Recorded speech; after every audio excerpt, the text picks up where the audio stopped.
जय हिंद दोस्तों, स्वागत है आपका हमारे YouTube चैनल में। आज की वीडियो में हम लेकर आए हैं आपके लिए यहाँ पर बहुत ही महत्वपूर्ण क्वेश्चन आंसर अयोध्या सिंह उपाध्याय हरिवंश जी से संबंधित। तो वीडियो को पूरा अवश्य देखना है। अयोध्या सिंह उपाध्याय हरिवंश जी से संबंधित फर्स्ट क्वेश्चन क्या पूछा गया है यहाँ पर, तो देखिए यहाँ पर पूछा गया है। उससे पहले सभी लोग वीडियो को लाइक कर लें और चैनल को सब्सक्राइब कर लें और सेल्फ स्टडी क्लासेस ऐप भी डाउनलोड कर लें। यहाँ पर आपके लिए हिंदी साहित्य का संपूर्ण कोर्स, हिंदी साहित्य की टेस्ट सीरीज उपलब्ध है आपके लिए, और यहाँ पर 2020 टेस्ट सीरीज करवाई जाती है हिंदी साहित्य की फ्री।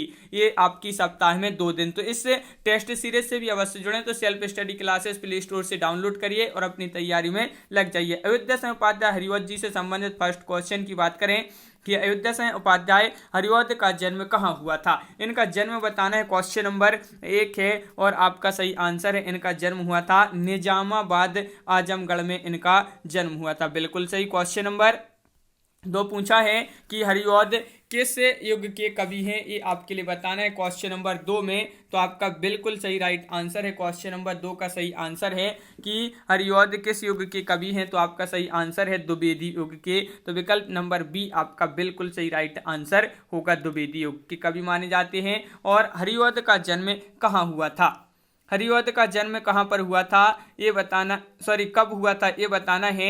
तो इनका जन्म हुआ था कब, तो बिल्कुल सही राइट आंसर बताया है कि विकल्प नंबर आपका बी राइट आंसर है। 1865 ईस्वी में इनका जन्म हुआ था। तो इनका जन्म कहाँ पर हुआ था, निजामाबाद आजमगढ़ में। क्वेश्चन नंबर आपका यहाँ पर 4 पूछा है, अयोध्या सिंह उपाध्याय हरिवंश को किस नाम से जाना जाता है। तो उपन्यास सम्राट, प्रबंध शिरोमणि, या फिर कवि सम्राट, या काव्य शिरोमणि। तो इनको जाना जाता है कवि सम्राट के नाम से। क्वेश्चन नंबर 5 है, किस विद्वान ने हरिवंश को आधुनिक काल का सूरदास कहा है। तो आपका सही आंसर है। क्वेश्चन नंबर यहाँ पर पूछा है 5 और 5 का सही आंसर जो होगा वह है विकल्प नंबर 1 यानी कि डॉक्टर गणपति चंद्र गुप्त आपका सही आंसर होगा। खड़ी बोली का प्रथम महाकाव्य माना जाता है प्रिय प्रवास, पद्य प्रसून, पारिजात या प्रेम श्रवण। तो आपका सही आंसर है खड़ी बोली। खड़ी बोली का प्रथम महाकाव्य माना जाता है तो कौन सा माना जाता है, प्रिय प्रवास। विकल्प नंबर 1 आपका सही आंसर होगा। हरिवंश जी का कौन सा काव्य पहले ब्रजांगना विलाप के नाम से प्रकाशित हुआ था। तो वह काव्य आपके लिए बताना है प्रिय प्रवास, पारिजात, पद्य प्रसून या फिर प्रेम श्रवण। तो प्रिय प्रवास ये जो है पहले ब्रजांगना विलाप के नाम से प्रकाशित हुआ था। बिल्कुल सही। क्वेश्चन नंबर 8 है, प्रिय प्रवास में कितने सर्ग हैं। सर्ग पूछा गया है, महत्वपूर्ण क्वेश्चन पूछा गया है। सर्ग कितने हैं, तो बिल्कुल सही राइट आंसर है। इसमें 17 सर्ग हैं। तो विकल्प नंबर बी आपका सही आंसर है। क्वेश्चन नंबर 9 क्या पूछा है कि हरिवंश जी को किस काव्य के लिए मंगला प्रसाद पारितोषिक दिया गया था।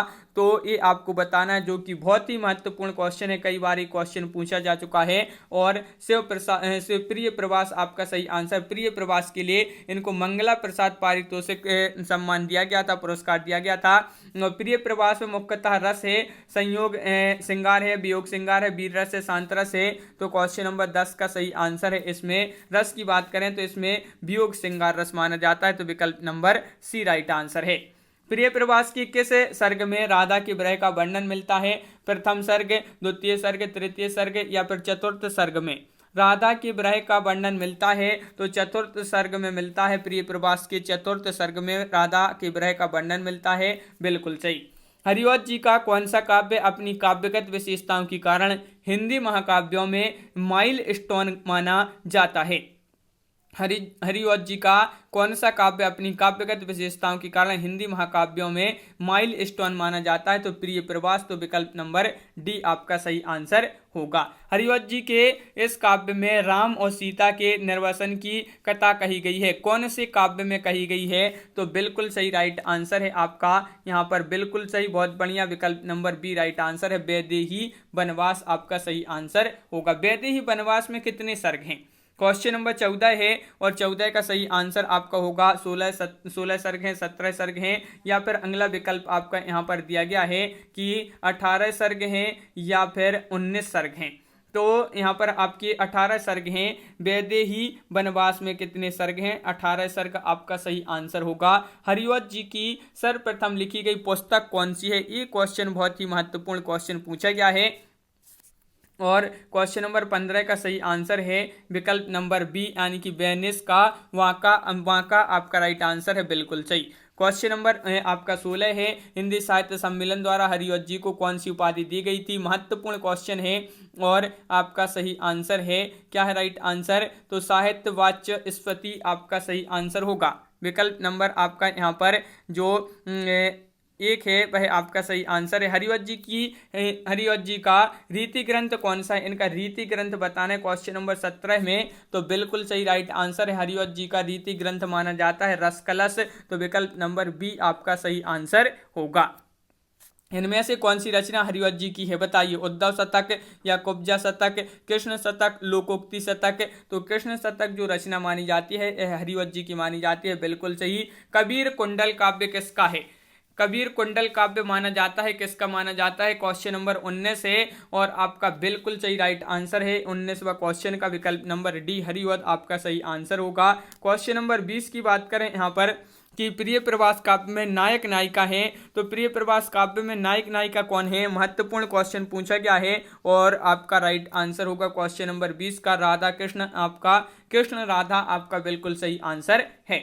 क्वेश्चन नंबर 21 है, हरिवंश जी का ब्रजभाषा में रचित काव्य कौन सा है, ये बताना है। और इससे पहले सभी लोग एक बार वीडियो को लाइक अवश्य कर लिया करें, बहुत ही कम लोग वीडियो को लाइक करते हैं। हरिवंश जी का ब्रजभाषा में रचित काव्य पूछा है, तो ब्रजभाषा में पूछा है तो रस कलश आपका सही आंसर होगा।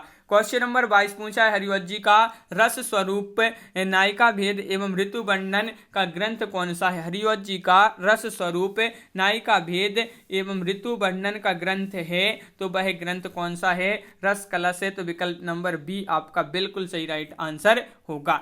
क्वेश्चन नंबर 23 है, यह किसने लिखा है कि हरिवंश जी की यह सबसे बड़ी विशेषता है कि वे हिंदी के सार्वभौमिक कवि हैं, वे खड़ी बोली, उर्दू के मुहावरे, ब्रजभाषा, कठिन और सरल सब प्रकार की कविता की रचना कर सकते हैं। यह किसने लिखा है, यह लिखा है, किसने लिखा है, तो बिल्कुल सही राइट आंसर होगा आपका विकल्प नंबर बी यानी कि निराला जी ने यह लिखा है, बिल्कुल सही। क्वेश्चन नंबर 24 है कि दिवस का अवसान समीप था, गगन था कुछ लोहित हो चला, पंक्ति के रचयिता कौन माने जाते हैं, ये आपके लिए बताना है। इस पंक्ति के रचनाकार कौन माने जाते हैं, तो बिल्कुल सही 24 का आपका सही आंसर है विकल्प नंबर आपका यहाँ पर सी यानी कि हरिवंश जी की पंक्ति मानी जाती है, जो कि बहुत ही महत्वपूर्ण पंक्ति है।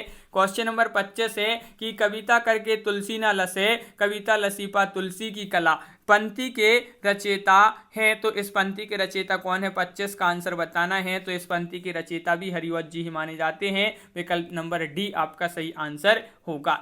हरिवंश जी की रचना चुबते चौपदे और चौके चौपदे की विधा क्या है, निबंध है, कहानी है, काव्य है, उपन्यास है, तो क्वेश्चन नंबर 26 का सही आंसर है ये निबंध माना जाता है, तो विकल्प नंबर आपका ये जो है आपका सही आंसर यहाँ पर होगा।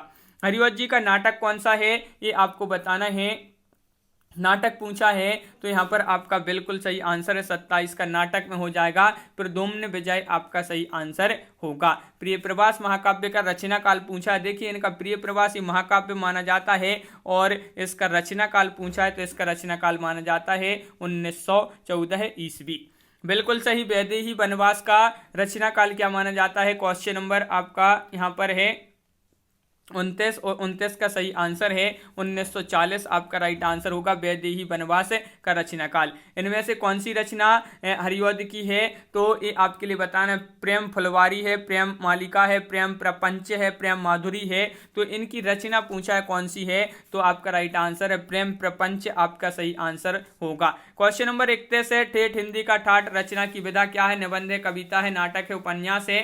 क्वेश्चन नंबर 31 है जो कि बहुत ही महत्वपूर्ण क्वेश्चन है और ठेठ हिंदी का ठाठ ये माना जाता है उपन्यास। ठेठ हिंदी का ठाठ उपन्यास का रचना काल यहाँ पर बताना है, इसका रचना काल क्या माना जाता है, तो क्वेश्चन नंबर 32 का सही आंसर है, इसका रचना काल माना जाता है 1899 ईस्वी, बिल्कुल सही। अधिखिला उपन्यास का रचना काल क्या माना जाता है, अधिखिला उपन्यास है, ये याद रखिए महत्वपूर्ण उपन्यास है और इसका जो रचना काल माना जाता है इन दो विकल्प में से ही आपके लिए बताना है। क्वेश्चन नंबर 33 है, अधिकला उपन्यास का रचना काल 1907 ईस्वी माना जाता है। बिल्कुल सही। अगला क्वेश्चन क्या पूछा है, क्वेश्चन नंबर है अपना यहाँ पर 34, दिवस का अवसान समीप था, गगन था कुछ लोहित हो चला, पंक्ति हरिवध के किस काव्य से ली गई है? प्रिय प्रवास से, पारिजात से, या पद्म प्रसून से, या प्रेम श्रवण से?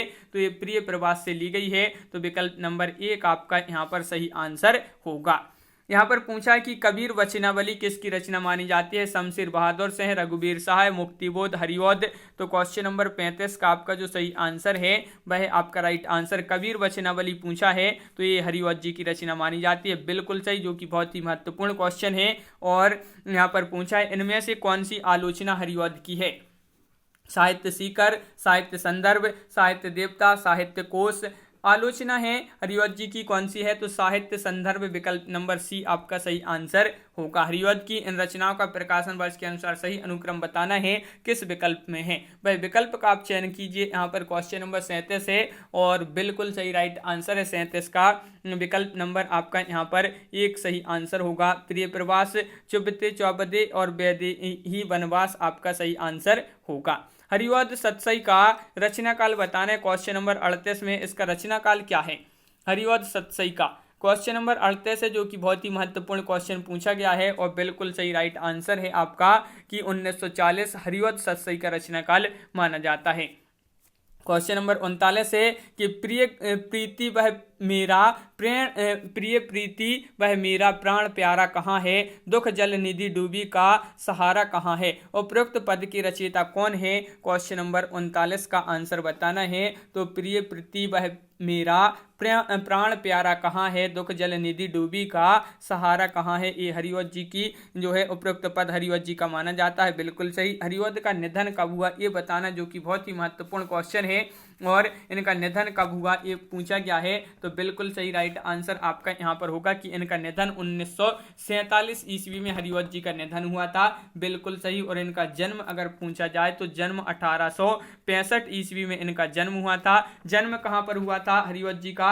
तो निजामाबाद आजमगढ़ में इनका जो है जन्म हुआ था। तो ये भी आपके लिए याद रखना है, आजमगढ़ में इनका जन्म हुआ था। बिल्कुल सही, बहुत बढ़िया। अयोध्या सिंह उपाध्याय हरिवध इनका पूरा नाम है। तो इस प्रकार अपन ने यहाँ पर देखे हरिवध जी से संबंधित बहुत ही महत्वपूर्ण क्वेश्चन। कैसा लगा वीडियो कमेंट में जरूर बताएं। अगर आप चैनल पर पहली बार आए हैं तो चैनल को सब्सक्राइब कर लें, वीडियो को लाइक कर लें और ज़्यादा से ज़्यादा वीडियो को शेयर करें ताकि अन्य लोग भी यह वीडियो देख सकें। और self study classes app download करिए। आप यहाँ पर जो है आप हिंदी साहित्य की अच्छी बेहतरीन तरीके से यहाँ पर तैयारी कर सकते हैं। यहाँ पर हिंदी साहित्य का संपूर्ण कोर्स है और यहाँ पर आपको हिंदी साहित्य की टेस्ट सीरीज भी उपलब्ध है। तो आप जो सा भी कोर्स यहाँ पर खरीदना चाहते हैं, परचेस करना चाहते हैं, कोर्स परचेस कर सकते हैं। अभी ऑफर भी चल रहा है आपके लिए यहाँ पर। तो self study classes app download करें। 2020 टेस्ट सीरीज भी यहाँ पर फ्री होती है। ये टेस्ट सीरीज सप्ताह में 2 दिन, तो इस टेस्ट सीरीज से भी अवश्य जुड़ें। तो self study classes app download करें और अपनी तैयारी में लग जाएं। और ये सरसा पब्लिकेशन की बुक है कविमाला वस्तुनिष्ठ प्रश्न की। तो इस प्रकार आज की वीडियो में बस इतना ही। सभी के लिए बहुत बहुत धन्यवाद। जय हिंद।